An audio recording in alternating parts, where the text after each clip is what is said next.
All right, in our first field, a triticale here. This is the hybrid surge variety. Just peeking out heads on most of it. There's some that it's not quite there yet, but I'm thinking it's go time. Ooh, I've been waiting for this.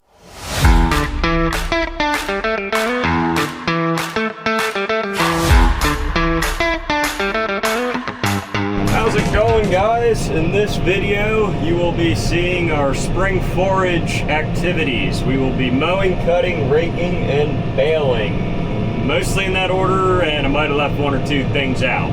But before we get into that, I would like to give a shout out to Regen Ag Seeds out of Jersey Shore, Pennsylvania. They are responsible for putting together our spring forage / cover crop program for this year. This is our first year working with them. They've been an absolute pleasure, very knowledgeable. We've done a couple different varieties. I won't speak on them too much because I might mess them up on the technicalities. However, they've been awesome to work with, as I said, and wanted to pass that along. If you wanted to know how knowledgeable they are, you may go and give Stand with the Farmer on YouTube a listen or watch, where you will meet Cray and Chris McCracken and understand how they think, what their mindset is on small northeast agriculture, and what they think the future is and how they can help you too. So let's get to the video. I'll be back with you guys shortly. Thanks for watching.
So it's Monday, May 4th, and we got lucky.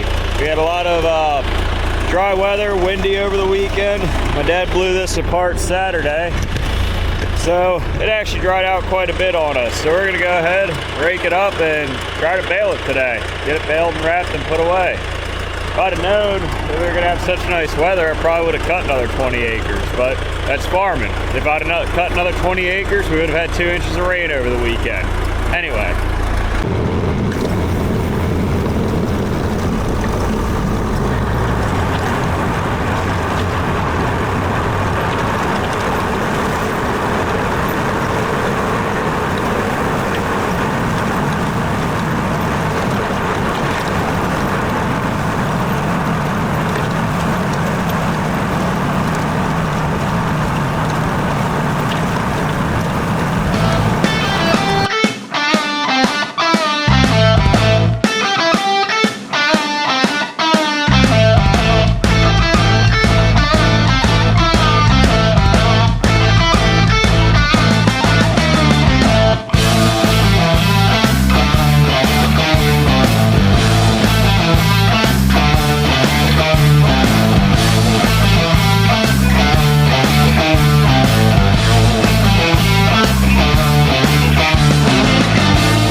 just started baling. Got about 20 on the ground.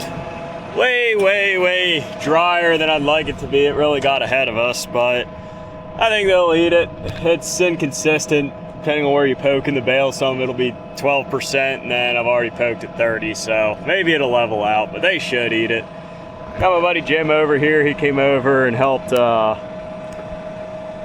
gather up bales, so we're gonna put this on top of here and see if it makes a cool time lapse.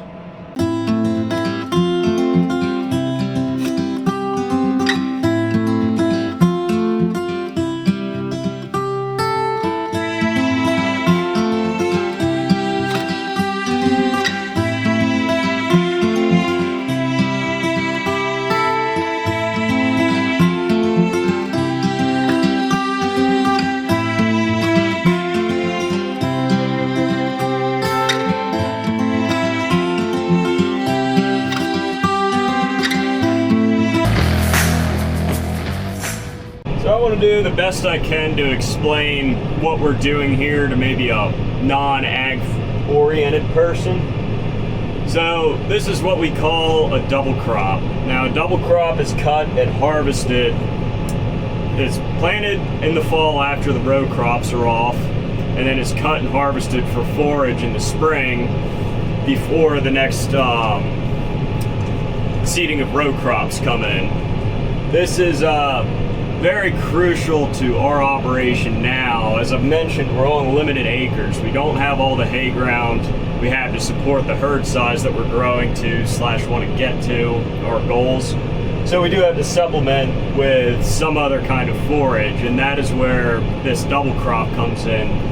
Awesome. So this is triticale. What triticale is a mix of, there's a hybrid of wheat and rye. Makes great tonnage. We have never planted it before. We actually planted it after working with Regen and talking to them. 2 varieties. This is their hybrid surge, and then we'll be getting into their gunner trit, which looks phenomenal, which will be about 2 weeks behind this. I'm not sure what series of videos this is going to come up in, but we'll do kind of a rough guesstimate of which one yielded more or which one we think made better feed. But that's basically what we're doing here. I know in the first video I said that hauling manure was second favorite to harvest. Now in my mind at the time I was thinking of running the combine, but we had to buy forage this year, hay, because we ran out, and that is not fun. That gets very expensive very quick. So by doing this, we're doing about 50 to 60 acres total, and we're hoping to curb that and then get a program going forward where we can plan for this every year. Obviously, with dry weather conditions and things of that nature on some years, it might not always be a perfect science, but we can at least get a program together where we will always have enough forage to feed our animals, regardless if we drought out, pastures drought out, need more feed through the winter, things of that nature. So that is basically what a double crop is. Now on to a true cover crop. So, double crop, we're taking the forage off, we're losing a lot of the organic matter. Now, mind you, the root structure is still in the ground, which is a crucial part, which I'll get into with cover crops. Some believe in it, some don't. Basically what a cover crop is just something same thing as a double crop. You put it in right after the combine goes through, a rye or a wheat or a triticale, some kind of small grain forage, can be other things too. And then you always have something, basically what happens is you have something growing in the ground year round. Now why do we want that? Well, there's a couple benefits. One is we have a highly erodible farm. We're on a lot of hills, gullies, things of that nature. So to have that root mass always in the ground helps keep our topsoil in place, keeps our soil healthy, keeps our farm healthy. Second is organic matter, which if you wanted to, it ties into the root matter as well. It's the glue that holds your soil together. Basically, in our area, you can't have enough of it. Helps retain water. Another advantage of cover crop is it helps to tie up nitrogen. Now, nitrogen is something in your soil, is a fertilizer in your soil that is very prone to volatilization. Sorry. Basically means it can go away really quick with rainwater. It'll volatilize with the environment, anything like that. So, for example, this was a bean field, soybean field. They put nitrogen into the ground. So then we plant a cover crop in, and that, or in this case, double crop. We're able to tie up that nitrogen. We have something growing into it that can use that nitrogen, and obviously in this case we're taking it for forage, but if we were to just burn it off, that nitrogen would still be there and available for the next set of row crops. So I'm not going to claim that I'm an expert at it. We definitely believe in our area, we believe in the cover crop technology mindset. We did this prior to even having livestock, just a generic rye we would put out. So we feel that it benefits our soil. I'm not going to speak for anyone else or anywhere else in the globe. I mean, moisture is a big part of it. There's environmental factors. There's not one rule you can lay, even I would say across the country, but even it might work for us, but might not work for our neighbors. So that's a quick little rundown. I did the best I could to explain it. We'll get into more of it as I think about it later on in later videos. But that's what we are doing here across the whole spectrum. Yeah, sweet. I just found a little icon to let me do a voiceover. Anyway, what you're watching here is the last step in our baling process. So this is called wrapping. The term for this that I hear commonly, I don't know if it's the official term, but it's baleage. So for those that don't know, silage, haylage, and things of that nature, that works on a fermentation process, either put in a silo or put in a trench pit or an ag bag. This is the same thing, except we're individually wrapping wet bales, or supposed to be wet. These aren't that wet. But basically it ferments and it makes amazing feed. Cattle get it and they tear into it. I don't think it's the same fermentation process as wine, but they sure are happy to get it. So we really stand by this process versus trying to chop and put into a silo. Much more cost effective for what we're doing. We don't have the blower, we don't have the expensive chopper. We do have an extra step with the wrapper and the wrap itself, little extra time.